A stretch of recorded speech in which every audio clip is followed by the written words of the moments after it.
asalaamaaleykum da leen nag jàmm campagne électorale jëmale ci élection tabbu député yu fanweeri fan ak benn ci weeru sulet moo soxal ëttu yéenekaay yi ñu xëyandool bu ci mel ni ëttu yéenekaay bu groupe Sud Communication du Sud Quotidien muy waxtaanee campagne bi nga xam ne nag liy tolloog fukki fan rek moo ci des ngir coalition yi nga xam ne ñoo ca bokk fexe daal ba askan wi votel leen bu bés ba campagne bi nga xam ne nag mi ngi dooroon ci dibéer fukki fan ci weer wi ñu ne campagne bi la nag jax na bu baax a baax li tax suñu naataango yi fare ci avenue Bourguiba di ko wax nag mooy li ko dalee bët gànnaaru réew mi jàpp bët saalum bi penku ak sowu yépp daal coalition yi nga xam ne toll nañ ci juróom-ñett te ñuy jongante ngir téeméer ak juróom benn fukk ak juróomi député yi 14e législature bawoo ci seen coalition ñu ngi def seen kéem kattan ci terrain bi moo tax it daal kujje gi fi mu toll nii soppi na doxalin nekkatul rek di xarab doxalinu Macky Sall ak régime am waaye mi ngi teg ay programme daal ngir askan wi wóolu leen ba voteel leen ci jamono jooji it waa majorité bi ñoom ñu ngi wëy di tagg liggéey gi nga xam ne moom le président Macky Sall amal ngir askan wi daal tànn leen ñu des ak waa Benno Bokk Yaakaar ci Rufisque ñoom li leen wóor ba wóor mooy ñooy am ndam ci ngoonu fanweeri fan ak benn ci weeru sulet ci téeméeri doomi aadama yi nar a dugg ci biir mbañ gàcce gi nag juróom benn fukk yëpp ñoom la ñuy voteel li ni mel it le Benno Bokk Yaakaar bu Sédhiou ak Bounkiling gis gëm nañu ni ñoom ñooy am ndam foofu la ci Sédhiou sax nag caravane Aminata Touré bi daal ñu ngi ko doon amal fekk muy taw bu baax a baax bu ñu jógee ci Benno Bokk Yaakaar ñu jàll ci kujje gi door ko ak docteur Abdourahmane Diouf bu coalition Aar Sénégal mu ne woon fële ci Ndar Géej mu ne daal seen coalition bi ñoom rek ñoo xamal askan wi lan lañ fas yéene liggéey bu ñu demee ci assemblée nationale wàllu Sénégal ak Yewwi Askan Wi moom fële ci fu ñu soññ citoyens yi daal bu bés ba ñu bañ a wote pour Benno Bokk Yaakaar Aïda Mbodj bokk ci Yewwi Askan Wi nekk moom it ci campagne ci Bombay di xamle ne Benno Bokk Yaakaar daal kenn rek moo ko tere nelaw mooy intercoalition wàllu Yewwi ci jamono jooju it ci Rufisque MPR les serviteurs ñoom li leen soxal mooy ñu gën a ñoŋal dëkk bii di Rufisque ci wàllu caada ak taarix ñu des ci campagne yooyu lee ak l'observateur bi jox kàddu tête de liste bu Aar Sénégal di Thierno Alassane Sall mu dellu si bu baax a baax ci seen campagne bi nga xam ne moom la ñuy amal ak it jafe-jafe yi nga xam ne moom la ñuy jànkonteel saa su ne loolu l'enquête di ñu xamal ne ñi faree ci nguur gi daal def nañu seen bilan ginnaaw gi ku jegi di dal seen kaw saa su ne ñuy xamle ne li ko dalee atum 2014 jàpp 2019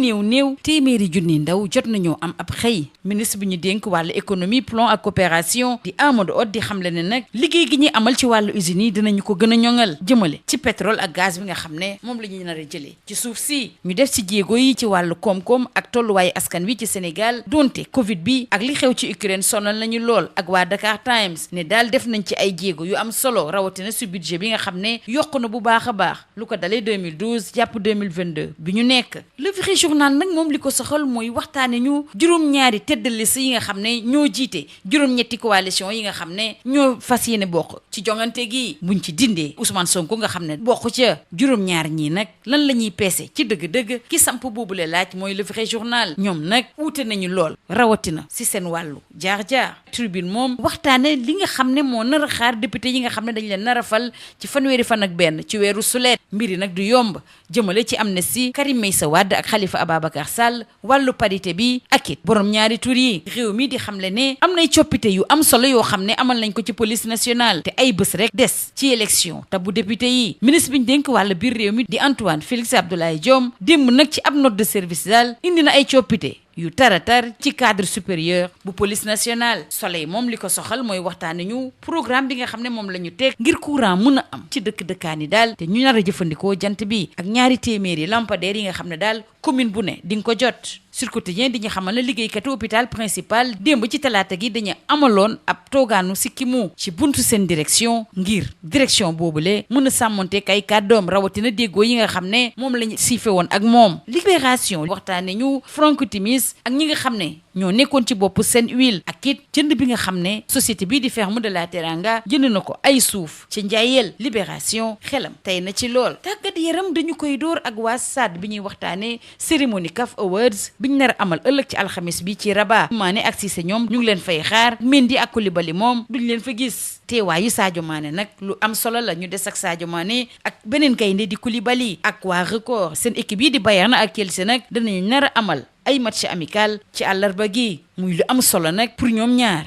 ci wàllu lomb sunu lomb dafa jox kàddu gi Abass Ndoye di président écurie bu Fass Ndakaaru muy xamle ne amul benn xarma yàlla ci diggante Tapha Gueye ak Gris Bordeaux leneen lu Abass Ndoye xamal suñu naataangoo yi kilifa yi ngonk écurie bi ñoom ñoo tànn seen site d'entraînement bu bees bi di Iba Mar Diop lii moo gënoon a fës ci ëttu yéenekaay yi ñu xëyandool ñu yendoog jàmm. Bonjour, campagne électorale des législatives à mi-parcours, encore 10 jours pour convaincre. C'est le titre qui barre la une du quotidien du groupe Sud Communication Sud Quotidien. En ce mercredi 20 juillet 2022, près d'une dizaine de jours après son démarrage officiel, précisément le dimanche 10 juillet dernier, la campagne électorale pour les élections législatives du 31 juillet semble entrer dans sa phase réellement active. En effet, le confrère de l'avenue Bourguiba renseigne que du nord au sud et de l'est à l'ouest, les coalitions en lice accélèrent la cadence pour la quête des 165 députés de la 14e législature. Du coup, au sein de l'opposition, des embryons de vision prennent le pas sur la dénonciation mécanique de la gouvernance Macky, alors même que la majorité continue de s'incruster sur les réalisations du président pour draguer un électorat éprouvé par son quotidien. Justement, restons avec Benno Bokk Yakaar et avec le confrère de l'avenue Bourguiba, avec Benno Bokk Yakaar de Rufisque qui croit à une victoire au-delà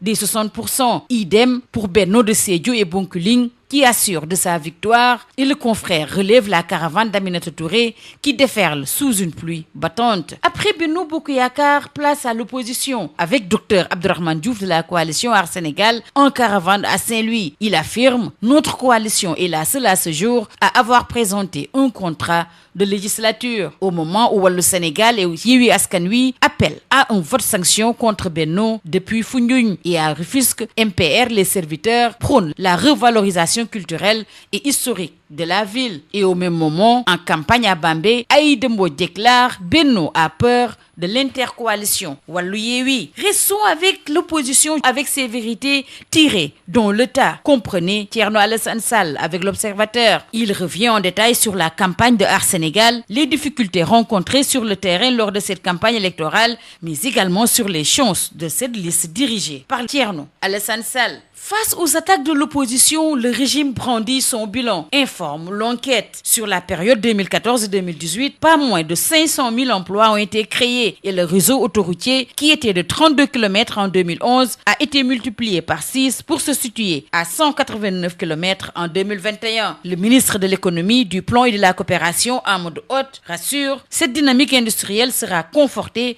par l'exploitation du pétrole et du gaz. Restons avec ses réalisations économiques et sociales au Sénégal, malgré la Covid et l'opération militaire russe avec Dakar Times. Ce sont de grandes avancées. Le budget passe de 2 452 milliards de francs CFA en 2012 à 7 milliards de francs CFA en 2022. Le confrère souligne également la reddition des comptes qui a rapporté 153 milliards de francs CFA entre 2013 et 2015. Benno pose tout simplement le débat programmatique selon le Vrai Journal. Restons avec le Vrai Journal qui nous propose le profil des 7 têtes de liste nationale et s'interroge: qui vaut quoi? De Pape Diop de Bokk Gis Gis Liggéey à Mimi Touré, de Benno Bokk Yakaar en passant par Cheikh Alassane Sène de Natangué Askan Wi, Ibrahima Mbow de Buntu Bi, Pape Djibril Fall des serviteurs, ainsi que de Thierno Alassane Sall de Aar Sénégal, sans oublier Cheikh Oumar Sy, premier sur la liste des suppléants. Yewwi, Wallu, ces profils sont différents, de même que le parcours, rappelle le Vrai Journal. Au moment où Tribune nous parle de ces patates chaudes au menu de la 14e législature. Il s'agit entre autres de l'amnistie de Karim Wade et de Khalifa Ababacar Sall, ainsi que de la parité et de l'homosexualité. Macky ne va pas s'opposer à une loi d'amnistie. Tribune souligne également que la loi sur la parité est en danger au moment où Rewmi Quotidien relève ce grand chambardement à la police nationale. Il y a encore eu des changements en profondeur dans les rangs de la police nationale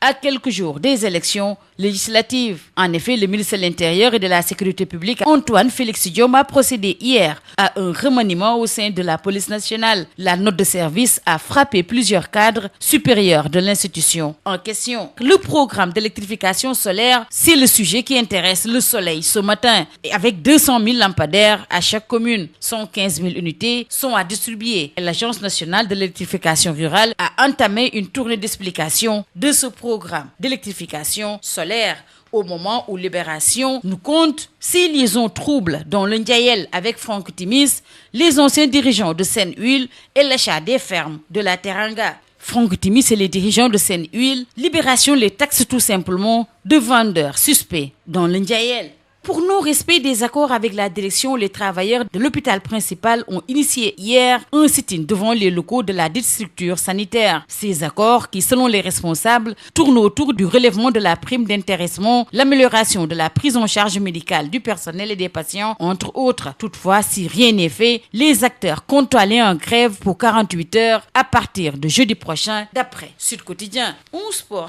le quotidien du sport s'intéresse à la cérémonie CAF Awards à Rabat. Prévu ce jeudi, Mané et Cissé sont attendus alors que Mendy et Koulibaly seront absents. Selon le confrère, la présence de Sadio Mané est un signe. Restons avec Sadio Mané et Koulibaly. Les grands débuts avec Bayern et Chelsea en amical ce mercredi. Selon Record, Mané devrait faire ses grands débuts avec sa nouvelle formation. Idem pour Kalidou Koulibaly qui fera face à Charlotte FC sous ses nouvelles couleurs de Chelsea. Terminons par Sunu Lamb qui s'entretient avec le président de l'écurie Fass Ndakaaru, Abbas Ndoye. Il précise il n'y a aucun problème entre Tafa Gueye et Gris Bordeaux. Il précise également que ce sont les dirigeants qui ont choisi le nouveau site d'entraînement de l'écurie de Fass, à savoir Iba Mar Diop. C'est tout. À vos journaux et très bonne lecture.